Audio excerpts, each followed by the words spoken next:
Welcome back to another Marvel Legends UK review. Today we're going to be looking at the Silver Samurai from the Marvel Legends Vintage Wave.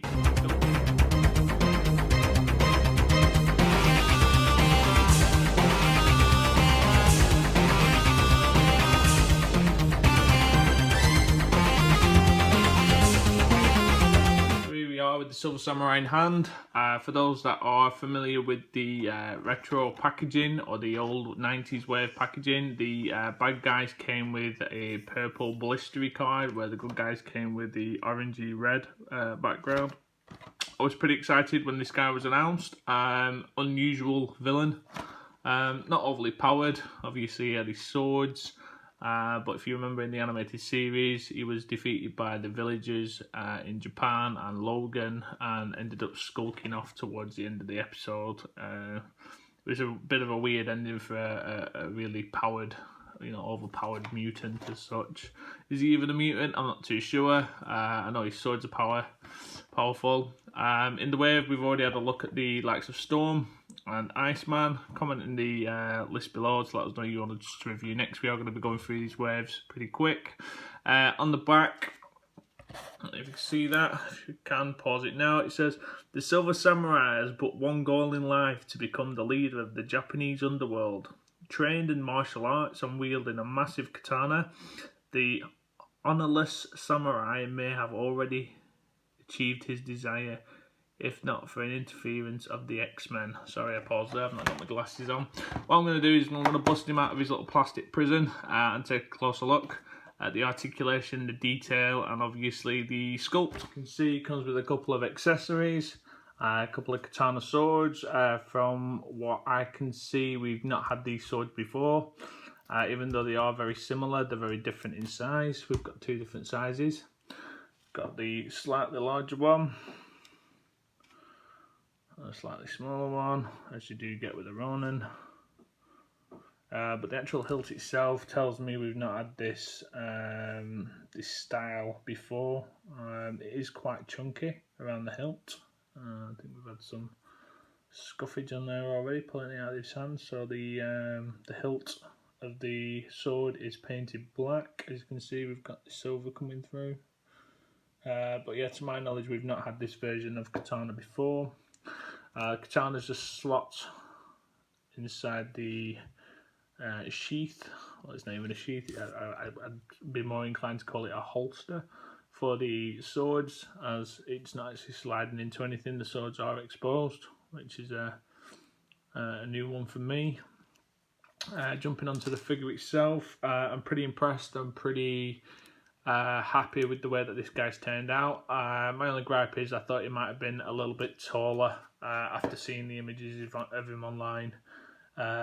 Silver Samurai was quite a menacing character in the X-Men comics, and if you remember in the animated series, he had a run-in with Logan and a Japanese village, to which the overpowered mob boss samurai who wanted to take over the village had a very unique ending. In fact, I'll just pop it here, of him skulking off into the distance on his own after he was defeated by the villagers and Logan himself. So yeah, looking at the figure in more detail, from what I can see, I've not actually got that many paint blemishes, just the one on the chest where it's kind of chipped in the centre, which isn't too bad. The head is on a ball joint, but as you can see, the actual neck is painted flesh on grey plastic. So when I move that down, you can actually see some of the grey plastic coming through on the neck itself. So it is a grey plastic that the head's sitting on. In terms of the detail for the face, I really like it. It's a blank, bland, I'm very not impressed expression. Looks like it is done in a couple of pieces where we have got a head sculpt underneath the actual mask. If we were to peel this off, my guess is it's going to be sunken into the face just a little bit to get a decent fit. But again, the eyes, you can make them out nicely painted white with a black eye shadow as such. I don't know if you can see that. As you can see, we've got some ropes here which hold the armour in place. Old school, so not riveted, not done with Velcro pieces, but actual rope. The silver on the samurai as well varies in different areas. So on the back, we've got a nice silvery, metallic looking silver. On the skirt, it's a very dull, looks very plasticky. I think if they'd sprayed it, they probably would have made it look a little bit better. But then obviously with spraying a flexible plastic, chances are it might even flake. So obviously they've cast it in the silver. But again, it's a nice variation throughout the figure itself. Then we've got a different colour silver on the arms. It looks like it's a different silver on the actual shoulder, but it's not. I think that's the light. So all the arm piece here is the same colour silver. Again, different colour variation. In terms of articulation, we've got the hands, which are on a roll of the dice on both sides. The elbows are double jointed. It can go past 90 degrees, but the ruffles on the actual costume do stop it from going any further, but you still get some decent anglage, shall we say, on the arm itself. The ab crunch isn't there. We've got a ball joint in the actual diaphragm itself, which gives good range of movement. Can bend over that much, can go back a little bit further. They haven't painted the inside of the articulated area of the abdomen. The waist is on a swivel, which is cool. And then obviously the legs is the standard Hasbro ball joints that we do get now on all the figures. Can kick out quite far. We've got double jointed knees. We have got a boot cut. We have got the standard ankle articulation, which is on a pivot.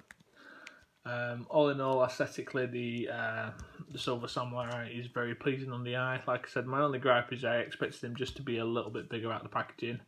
After seeing some of the images online, but all in all, for me, is a must-have for the shelf. I do like my villains. A couple of size comparisons. I'll just bring in the Wolverine. So this Wolverine is from the Apocalypse wave. As you can see, he is slightly taller than Wolverine, which is good. And then I'll bring in the Apocalypse. Forgive the colour on the Apocalypse. I actually repainted him and repainted a bath as well to make him look like he'd grown within the same colour. So as you can see, he's considerably taller than the Silver Samurai as well. Just zoom in. So yeah, he's got some decent height. So all in all, for me, he's a solid pickup. With this figure in particular, I can't see him being a sellout for the majority of collectors. I think now with the amount of X-Men that we are getting, people are being a little bit more picky in terms of who they add to the shelf. For me, he was a must-have villain. Really liked him in a couple of the storylines, and obviously with the Madripoor Wolverine as well, with the same wave. They're going to look pretty cool on the shelf stood next to each other. So yeah, it was an easy pickup for myself. So just comment in the box below. What do you think of the figure? Are you going to be picking him up? If you're not already, join us over on the Facebook community group, full of collectors, which is Marvel Legends UK. If you've not already as well, follow us on Instagram at Marvel Legends UK _. We've got now, I think it's just short 14,000 followers over on that Instagram channel. We are like artists every week. We're going to be starting to run competitions on there as well more frequently. So yeah, thank you very much for tuning in to this review, and we hope to see you on the next one. Take care. Bye bye.